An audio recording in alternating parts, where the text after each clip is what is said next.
ఆ రూ. 5 వ్రతకల్పన బుక్ చూస్తే ఎక్కడ లేని కోపం వస్తుంది. ఏరా నాకు అర్థం కాదు, ఎన్ని సంవత్సరాల నుంచి నా పూజలు చేస్తున్నారు, ఒక్కడికి నా కథ గుర్తుండదేట్రా.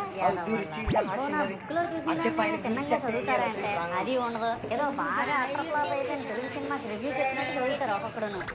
ఇంకా తర్వాత 9 రాత్రుల పాటు నాకు ఎన్ని సినిమాలు చూపించాలో అన్ని సినిమాలు చూపిస్తారా.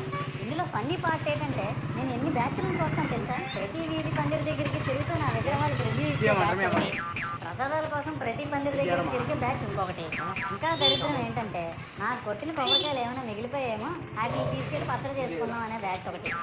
ఇవన్నీ చూస్తూ 9 రాత్రులు గడిపాక సరేలే సాయంత్రం అనిపిస్తారులే అని కాలు మీద కాలు వేసుకొని కూర్చుంటే అప్పుడు మొదలవుతుందిరా నా నిమజ్జనం వ్యాన్ ముందు 90 వేసి నాగిని డాన్స్ చేస్తారు.